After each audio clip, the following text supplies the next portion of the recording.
You're in the way. Can you please leave the house until I get back? Understood. I'll head back to my parents' home then. So I started making arrangements to move out of the house. Hey, what's going on here? My sister-in-law, Karen, appeared, obviously flustered. Didn't know, huh, Karen? But it's too late now. My name is Jennifer, a 34-year-old office worker. I've been married to my husband, Mark, for 2 years. We've been living a fulfilling life. But Mark is about to go on a 2-year solo assignment to Anchorage. I agonized over whether to accompany him, but I didn't want to quit my job, so I decided to stay behind. If Mark isn't around, paying rent feels wasteful, so I moved into my in-laws' house temporarily to live with my parents-in-law. There's another reason I decided to live with my in-laws. My father-in-law, Daniel, has become in need of care. Right now, Daniel lives with my mother-in-law, Nancy, so she has to handle both the caregiving and household chores by herself. This would drastically increase Nancy's burden, so I thought it would be good if I could move into the in-laws' house and help out with the household chores. Both my parents-in-law were grateful, and it worked out well for Mark and me since we wouldn't have to pay rent. So here I am, living in my in-laws' house. My parents-in-law are genuinely kind people, so my life with them has been pretty comfortable. After work, Nancy usually has dinner mostly prepared. I initially offered to take care of dinner, but when her caregiving duties are light, Nancy often helps out. We finish up together and dinner is ready in no time. I really appreciate coming home to a nearly ready meal. Plus, it's lovely to cook with Nancy in the kitchen, and even when I'm tired from work, cooking is therapeutic. I initially felt lonely about living apart from Mark for 2 years, but thanks to my in-laws, I've been able to ease that loneliness quite a bit. Jennifer, your cooking is really delicious. I know, right? Mark is so lucky to eat like this every day. Come on, Nancy's cooking is amazing too. Mind sharing your recipe next time? Sure, I'd love to. My relationship with my parent-in-laws was pretty great. I kept in touch with Mark regularly, doing video calls and such. Life at work was smooth sailing, and most days were peaceful and calm. But it wasn't all rosy. My issue was Karen. I'm home. Hey, Karen, welcome back. Were you planning on coming over today? Thomas said it's happy hour, so here I am. You could have given us a heads up. Well, you don't have to be formal with me, so it's cool if I just show up. It's not like I just came home to visit. Hi, Karen. Wait, why are you here? Karen made a face when she saw me. Jennifer is living with us now. Living here? We explained this to you, remember? Because Mark is on a work assignment, Jennifer is staying with us temporarily. Is that so? Oh, we could have a nice family dinner. Karen's offhand comment had a barb in it. It felt like she didn't consider me part of the family. Hey, Karen, Jennifer is part of our family too. What's the problem? Daniel also seemed concerned and called her out on it. Karen just rolled her eyes and mumbled, whatever. I sighed. For some reason, Karen has disliked me from the get-go. Her cold attitude puzzled me. Despite being married for years, Karen still treated me this way, so I usually kept my distance. Living with my in-laws meant seeing Karen more often, whether I liked it or not. Karen, on the other hand, can't stand me. She avoids making eye contact or starting a conversation with me during meals. And yet, she has no problem barking orders at me. Hey, Jennifer. Don't you notice we're out of drinks? Go get some more. You're really not thoughtful, are you? Karen keeps dishing out insults, and it's annoying. Hey, Karen, don't talk like that. Yes, exactly. Jennifer works hard and isn't your maid. Stop ordering her around like that. Thankfully, my parents-in-law intervenes when Karen treats me poorly, which has been a big help. But that only seems to fuel Karen's resentment towards me. My parents are just peace-loving, not necessarily fond of you. Don't get ahead of yourself. Whenever we are alone, Karen would attack me like this. Why did she dislike me so much? Some time passed and Karen announced she was pregnant. Mom, Dad, listen, I'm pregnant. Karen joyfully shared the news with my in-laws. Really? That's wonderful, Karen. My in-laws were ecstatic that Karen was going to have a baby. Karen had been married for about 3 years and seemed anxious due to her age, so she looked incredibly happy about the pregnancy. Although I don't get along with Karen, I think it's fortunate that she's just clueless. Congrats, Karen. When I said that, Karen had a smug look on her face and said, "Thank you." She seemed like she had more to say, but I chose to ignore it for now. Then, when we were alone for a moment, Karen turned to me with a sly grin and said, "When are you ever going to have a baby, I wonder?"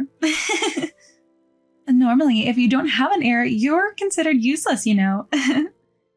Well, you are useless in many ways. Anyway. Karen was clearly trying to belittle me and assert her dominance. Was her smug face earlier because she wanted to say this? First of all, Karen is older than me, so she has no room to talk. Besides, it's petty of her to look down on me just because she had a kid. She probably wants to prove that she's better than me in some way. I've started to understand why Karen dislikes me from the way she's been treating me recently. Not to brag, but I work for a major corporation and make a good salary. I also graduated from a prestigious university. On the other hand, Karen went to a junior college and became a housewife after initially being a contract employee. She seems annoyed that I'm a career woman. So she often says, having a high education and a good job doesn't necessarily mean you're happy while looking at me. I usually let it slide, but it's tiring to be constantly faced with her rivalry. But she's celebrating the birth of her child now, so I decided to let it go this time. "Jennifer, you look tired. Are you okay?" "Huh?" "If something's bothering you, feel free to talk about it. About work or anything else, really.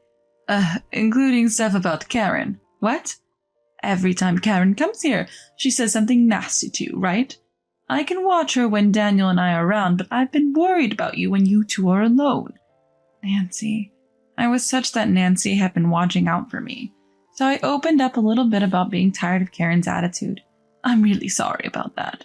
Nancy apologized on Karen's behalf, but it's not Nancy who's in the wrong. Karen's the one with the problem, constantly competing and picking fights with me. You have nothing to apologize for, Nancy. Even just talking about it like this makes me feel a little bit better. Really, I'm sorry I couldn't be more helpful. I felt a bit guilty for making Nancy feel down. Basically, or rather, 100% of the problem is with Karen, but I realized that I needed to address this issue somehow.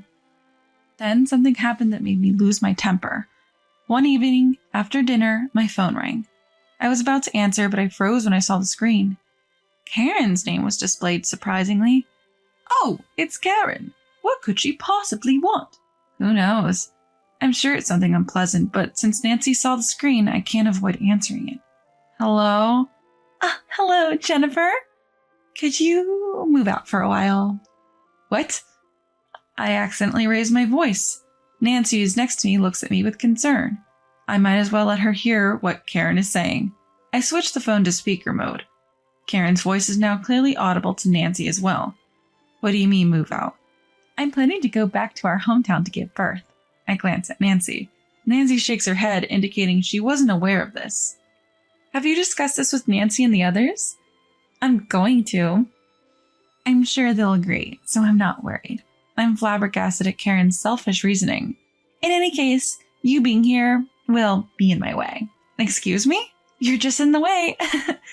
"Why do you dislike me so much?" "What's prompting you to constantly criticize me?" "You're so annoying, always acting like some career woman. Plus, it's irritating that you're friendly with my parents. Mom and Dad are just falling for your act. They're clueless, you know." "Wait, why are you talking like this? Nancy and the others have been so kind to me, and I'm truly grateful." "I bet you're after Dad's inheritance. All the inheritance will be mine. I have no intention of sharing it with you or Mark." I'm shocked by Karen's words. Nancy, who's been listening, is also speechless. "Karen, that's too much. I thought you cared more about that family, about Daniel and the others." "Huh? Our parents are just cash cows to me. I'll outlive them, so it's only natural." "Karen, that's just cruel." "Shut up. I don't want to hear it from you. I know how conniving you can be." Being around someone as toxic as you will ruin my unborn child's character. That's why I don't want to be around you. Please leave the house until I return. How selfish can one person be? Then Nancy opens her phone's note app and types, "Just say you'll leave. Don't worry, I have a plan," and shows it to me. So urged by Nancy, I say, "All right, I'll go back to my parents' house." "Please do. Let me know as soon as you leave, but try to leave as soon as you can. Leave within a week to 10 days. Karen hangs up after saying that. "I'm so sorry about Karen, Jennifer. I can't believe she's been harboring such awful thoughts. I've made up my mind. I'm going to cut ties with Karen. Because Karen clearly doesn't care about me or Daniel. Even if she's a parent, if she treats us that badly, any love will vanish. I think Daniel will feel the same way." Daniel was dumbfounded when he got home from happy hour and heard what had happened from Nancy. Nancy then shared her plan with him.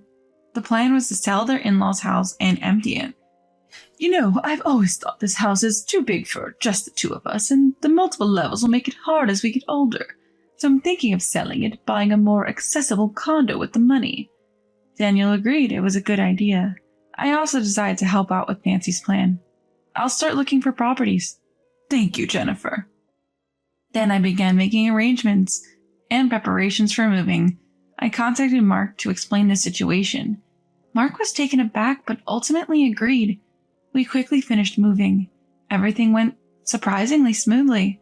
And perfect timing, a suitable property became available. The real estate agent said it was a new listing that just met our criteria, and we signed the contract immediately. We moved all our belongings to the new place and put the old house up for sale, all without telling Karen. All of our stuff has been moved. It's finally done, huh? I'll head back to my parents' house right away. Karen sounded delighted.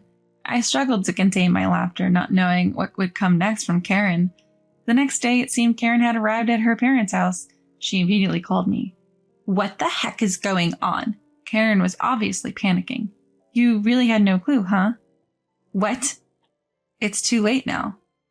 Daniel and the others have moved." "What? I didn't know about this." "Why?" "People usually tell their family when they are moving." It seems Nancy was quite shocked. Shocked to realize you only saw her as a cash cow? "What? You told her?" "No, I didn't. When you called, Nancy was sitting next to me. We were both curious about why you were calling, so we listened on speaker." "Is this some kind of joke?" "Both Nancy and Daniel said they're done with you." "What? What should I do now? I already told Thomas I'm going home to give birth." "Not my problem. All this is your fault for treating your parents so poorly." "Wait, I didn't really think that way." "Oh, come on. You're revealing your true colors when you think Nancy isn't listening, aren't you? Either way, they don't want to talk to you anymore, so they're not telling you where they moved. I don't want to talk to or see someone as mean as you." "What? I'm sorry. Please forgive me." "I won't, so you don't have to apologize." Then I'm hanging up, I said, and hung up before Karen could say anything else. Then I blocked her number. My parents-in-law had already blocked her, so our phones were now peacefully quiet. They looked a bit sad, but they were content with their decision to cut off Karen. By the way, my parents-in-law had reported this to Thomas, but it seems Karen had also been disrespectful and financially irresponsible towards Thomas, so even he had enough of her. So it turns out she plans to divorce after giving birth. A few months later, Karen indeed ends up getting served divorce papers. Thomas, who's financially stable, ends up taking custody of the child. Karen can't reach us, we've blocked her calls, and she doesn't even know where we live. She's probably blaming everyone else and feeling sorry for herself right about now. I couldn't care less what Karen is up to or whether she changes her ways. While waiting for Mark's work assignment to finish, I've been spending peaceful days with my parents-in-law. Mark visits us regularly and brings gifts from Anchorage.